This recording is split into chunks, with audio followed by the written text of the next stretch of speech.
Support comes from the Missouri Forest Products Association, committed to conservation and careful management of the state's forests to make them more resilient and better habitats for wildlife. ChooseWood.com.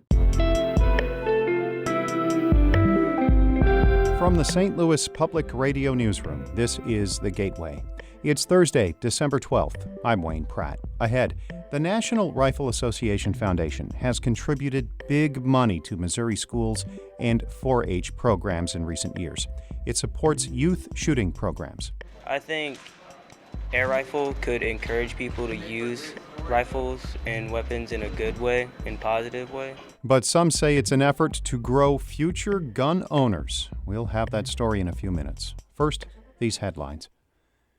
The ability of prosecutors in Missouri to undo wrongful convictions is in the hands of a state appeals court. St. Louis Public Radio's Rachel Lippman reports on yesterday's oral arguments in the case of Lamar Johnson. The case centers on whether St. Louis Circuit Attorney Kim Gardner has the authority to ask for a new trial for Johnson. She did so in July, saying her conviction integrity unit had found pervasive misconduct by the police and prosecutors in Johnson's 1995 murder conviction. But a judge ruled the state law and court rules made Gardner's request improper. The same judge asked the Attorney General to defend that position in court. The ACLU's Tony Rothert watched the arguments. He says the Attorney General is taking the position that defendants with very little resources have to fight their own wrongful convictions. That is not what the Constitution requires. That's not what other states do, and that shouldn't be the case in Missouri either. There is no time frame for the three-judge panel to issue its opinion. I'm Rachel Lippman, St. Louis Public Radio. There is another effort in Jefferson City to pass a statewide prescription drug monitoring program. Republican State Representative Holly Rader from Sikeston says she can get it passed in the upcoming legislative session, especially with a national push to reduce opioid-related deaths. She says it's personal. One of my stepdads was a dealer. I had quite a bit of a different lifestyle than many of my colleagues. I had to quit school at 15 to help take care of my family and had my first baby at 16. I've seen some things that maybe some others haven't. Missouri is the only state without a statewide prescription drug monitoring program. Rader and two Democratic lawmakers have also introduced legislation to modernize Missouri's HIV laws. The nonprofit immigrant health clinic Casa de Salud has named Diego Abente its next president and CEO. Here's St. Louis Public Radio's Sarah Fenton. Abente says he took the job because he's committed to the clinic's mission of providing care to foreign-born people without insurance. He's worked as a lawyer in South America and at a nonprofit treating malaria in Equatorial Guinea. Abente says his experience working around the world has convinced him medical providers need to serve their clients with cultural sensitivity. This idea of really asking people what their ideal patient-health provider relationship would look like and would sound like, and to be more sensitive to that and to try to provide services in a way that acknowledges and recognizes those expectations. Abente says Spanish-speaking people make up the core of Casa de Salud's client base, but he hopes the clinic can serve more immigrants of other backgrounds. Abente will begin leading the Shoto Avenue Clinic early next year. I'm Sarah Fenton, St. Louis Public Radio.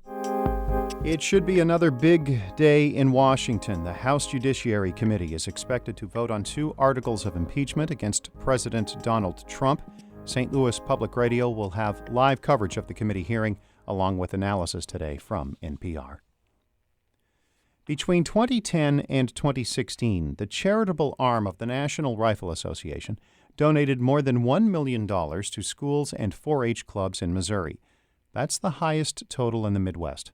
Reporter Seth Bodine takes a look at the NRA Foundation's support of youth shooting sports in Missouri and how it raises questions for some. The Poplar Bluff Trap Team is practicing at its local gun club on a recent Saturday in November. And while the sun is still up and the team is still shooting, head trap team coach Sandy Pike is giving advice as a new member prepares to aim his shotgun and attempts to shoot a clay target out of the air. She tells him to lift up his shotgun, and when he's ready, Pull. Since starting in 2010, the trap team has grown from 8 to about 30 members, and Pike says that's thanks to outside funding. Between 2010 and 2017, it received more than $40,000 from the NRA Foundation, the most of any K-12 program in the state. Donald Cash's children have competed with Poplar Bluff's team for about 9 years, and says funding from the NRA Foundation and other groups is key. The NRA, friends of the NRA, that's what bought our trailer that we carry everything in. Of course, you can't have the guns at the school, so we use the trailer. Parent pulls it, but the NRA money bought that, so it's really good. It's unbelievable. Yeah. In a written statement, an NRA spokesperson says the surge of grants since 2010 can be attributed to an increase of attendance and donations at NRA fundraising events and the popularity of NRA's programs like competitive shooting, hunting, and self-defense programs. But some think that the foundation's efforts might have other implications.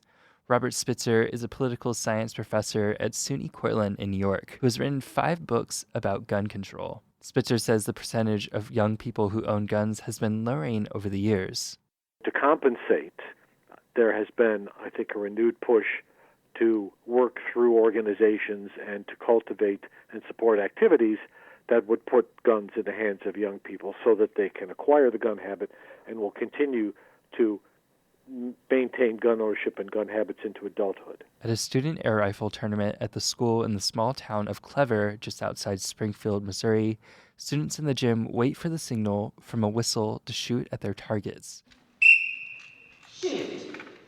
The student air rifle program trains school teachers so that they can teach air riflery to students. The program provides grants to schools to help purchase their equipment, which can cost more than $3,000. Those funds come from the NRA Foundation. Tristan Record is a 15-year-old who started in the program 2 years ago. In 2018, he was the state champion. As for his views on guns, some people use them in a bad way and some people use them in a good way. I think air rifle could encourage people to use rifles and weapons in a good way, in positive way. Kessler Bodenstein is the archery and air rifle coach for the School of Clever. His school was one of the pilot programs for the state. Bodenstein says the kids he teaches are aware of gun issues like school shootings, which is one of the reasons why he emphasizes safety. Because they've seen the news just like we have, and they will come to us and say, here we hear about school shootings, and here we are shooting in school. And I'm like, yeah, it's fun, isn't it? And they're like, I know. It's because they get the irony of what we're doing. Bodenstein says students have to get 100% on a test about range rules and how to use equipment safely before participating. The SAR program is expected to spread to other towns in Missouri and plans to expand to other states. I'm Seth Bodine.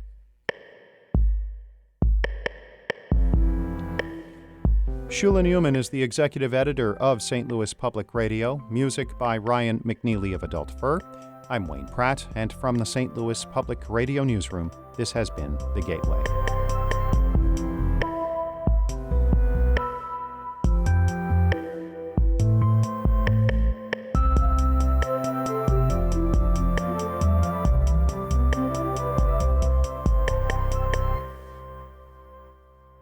Support comes from Mosby Building Arts, a design-build company committed to remodeling the right way. Visit callmosby.com to get project inspiration for any room of your house.